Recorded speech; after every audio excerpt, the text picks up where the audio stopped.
What's up guys? Welcome to AnimeKouhai. If you'd like to help me out, please hit the like button and subscribe to my channel. Velgrynd's diabolical wrath only helped to accentuate her attractiveness. She swung her blade with enough force to slice me in half as the object of her anger. I was not, however, going to take that lying down. I went at Velgrynd with my own favorite blade, a straight sword made of only the purest red steel, leaving Seal to handle my magic defenses.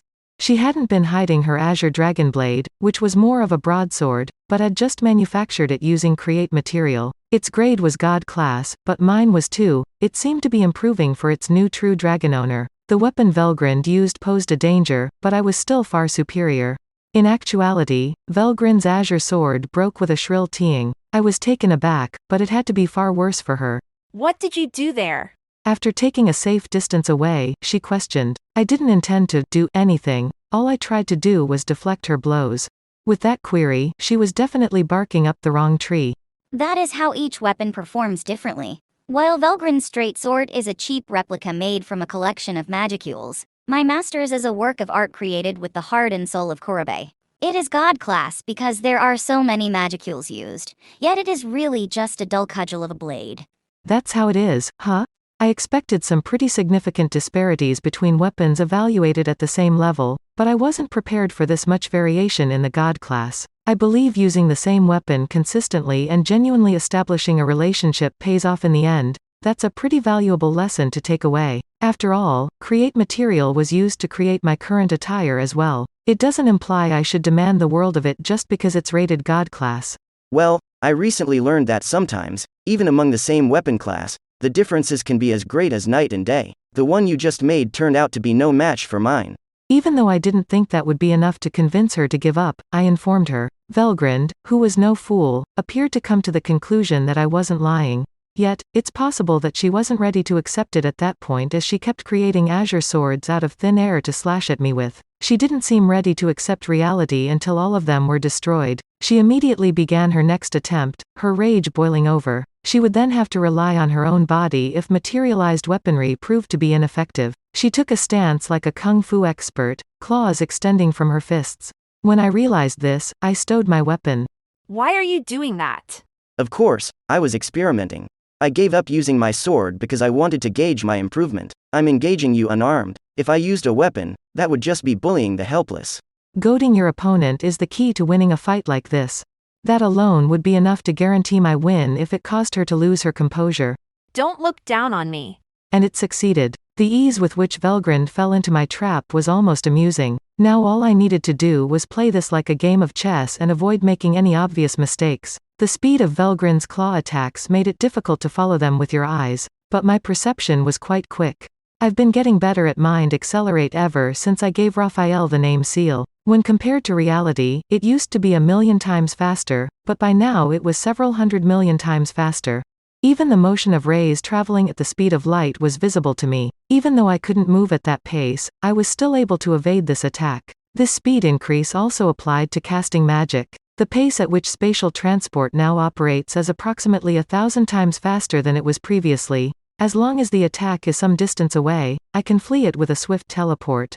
It felt as though we were viewing a world that was absolutely immovable because 1 second could be extended into 10 or more years. Given that they couldn't move either, it would be difficult for regular people to endure, but Seal could get me through it by activating Mind Accelerate at specific crucial moments. It wasn't important how quickly Velgrynd could move. Swordsmanship or martial arts were no longer necessary for me at this point. I could easily subdue her with brutal force. The super speed attack of Velgrynd was drawing near. It was moving at speeds that were several hundred times faster than the speed of sound. The older version of me would have had difficulty. No, it was not worth exerting effort over. I continued to provoke her by saying, too slow, while I moved behind her using spatial transport. She wasn't a pushover, though. She anticipated this action and responded right away. Very resilient cookie, I observed. There was no denying that she was indeed the best of the best. Oh, you believe that? I don't think you can move any faster than I can. Is that then an instance of spatial transport? You move so effortlessly with it without causing any spatial rifts, which is astonishing, but once I figure out the technique, I can manage it. She was more placid than I expected. I had anticipated that my mocking would make her even more irate. I guess that's Veldora's sister for you, but Seal also foresaw this. And the next thing she was going to do was. However, now that I've stepped in to keep a certain location locked in time, nobody can teleport themselves within it all. Too bad, huh? That is the only way she can counteract me, right? Naturally, Velgrynd also has the ability to travel through space, so she could step in and impose her own rules on a significant portion of the area around her. I could no longer transport using the dominate space. Even if I tried to force it, it wouldn't have helped as she would already be aware of my intended escape destination. She would still be able to see where I was going, so it wasn't really a means of escape for me either. Now that teleportation-related powers were eliminated, the only factor left to consider was physical speed. Now Velgrynd had all she needed to complete her victory. Her next course of action was. I never imagined that I would need to use my real clinchers on someone like you. You believe that blocking my movement was sufficient for you to win out? Let me demonstrate how mistaken you are. You're a brat, aren't you? I might have liked you if you hadn't slain my boy. But now it's over. Velgrynd adopted a position. She accelerated even more as she flew forward by kicking against the air and turning herself into a supersonic bullet. Cardinal acceleration. The screaming voice, however, was already far behind her. Velgrynd transformed herself into a red meteor and came towards me at the speed of sublight. Her transformation into a blazing ball of rage with unlimited potential for movement allowed it to change trajectory as well. This, I believe, was cardinal acceleration in its purest form. Instead of a direct strike, it was more like a guided missile that could travel in any direction. It was the pinnacle of destructive assaults, a seething mass of contemplating energy. Seal had carefully examined cardinal acceleration and had accurately identified its genuine nature for me. Even though Velgrynd was scary enough, Seal undoubtedly defeated her. This manas was essentially developed on a whim by me, and it would ultimately lead to the flame dragon's destruction. I have placed Belzebuth all around your perimeter, Master, as I had planned. Predation on Velgrynd will continue unhindered regardless of the angle of contact. That was precisely correct. A sentient target would find it extremely difficult to fight me if I attempted to consume it in a conventional manner. Furthermore, this was a true dragon. Belzebuth-based predation should have been impossible, despite Ciel's best efforts. However, Velgrynd had converted herself into a meteor-like projectile of her own volition. Her attack consumed all of her energy, which resulted in a significant decrease in her resistance to situations like this. Here's what happened as a result. In my complex space, Velgrynd was now under quarantine. How did that happen? I overheard her say. She was in a perfectly empty space when she believed she had killed me. It must have been challenging for Velgrynd to initially understand the situation. She would probably need some time to understand she had lost. Better explain it to her clearly. I won. You just sit there quietly, okay? I lost? Yeah, that's what happened.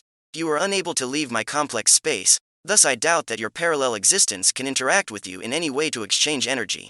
Dr. Seal estimated that I had consumed more than half of Velgrynd's magicules. The replication that was around Rudra had roughly 20% of the total, and the remaining amount, nearly 30%, had been spent and needed to be recovered. She could apparently recover about 10% of her magicules daily, which would put her back at just under 50% in 3 days. However, because of the replication I carried inside of me, she wouldn't be able to recover quite as much. The fact that her own sentience was present in both replications made precise calculations a little more difficult, but still, I severely weakened Velgrynd. If you want to know the entire story, make sure to ask Veldora. Veldora? What are you talking about?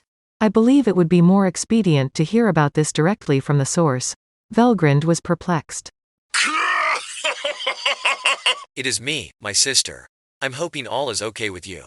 That doesn't seem to be the case, but... Veldora? You weren't really gone after all? Great. Hopefully they can have a discussion about this and reach a compromise. As a result, I had totally defeated Velgrynd after taking the majority of her magicules into complex space. Volume 15, Chapter 3, The Intensifying Battle, Part 1. General Gladium led the 30,000 members of the Magic Beast Corps as they took to the air from the airship. Their spirits were raised when they saw Velgrynd, a brave figure. Their opponents under them would be ideal targets for their violent desires. Men, listen up. What you do here will be seen by His Majesty and Lady Velgrynd. Bring out your fighting spirit and don't act like fools. You need to perform effectively. Gladium yelled, and his men roared back, shaking the air. Gladium was happy about that. He grinned internally, realizing that this was the ideal scenario. There is no question that my time will come, even if I give up on ruling the world. That Yuki child has fallen, and Kalgurio has been vanquished. I am the sole survivor, and I am the sole general. So long as I do well in the military here, I'll get what I want.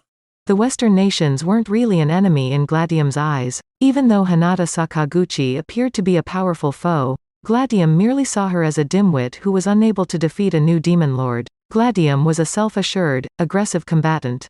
The Beast King, Gladium was the second most powerful man in the empire. He was said to have come from the Beast Kingdom of Eurasania. Gladium actually was the Beastmaster, Carrion's half-brother. The beast that was inhabiting Gladium was a solitary white tiger. He had a reputation for being overly egotistical and was deemed unfit to rule. Those scum. They dare to support Carrion and organize a rebellion against me while not even being in a position to be in the same room as me. I won't rest till I've had my revenge. Gladium had harbored ill will for a very long time. By this time, it had fully manifested as resentment. Although the former king of Eurasania was not a particularly skilled fighter, he had a keen sense of people. He had chosen based on his perception of who of the two brothers was more deserving of being the ruler of Eurasania's people. Gladium was indignant to hear his choice. Although he was successful in slaying his own father in his attempt to subjugate the former king, Carrion and the Beastketeers of the time later exiled him. The insurrection was nothing more than Gladium's egotistical belief, while the reality was very different. Gladium's survival was evidence of his toughness. He belonged to the tribe of beastmen, and if his moral character had been better, he might have grown to be a great warrior capable of taking down Carrion. However, that was only a supposition. Gladium had run away and was lost in the world. The three generals he encountered along the way were now Gladium's faithful servants. Suzaku, Vermilion Bird, Nazim. Gladium had come across her while traveling close to the winged nation Fulbrosia. She was a mutation of the Harpy tribe.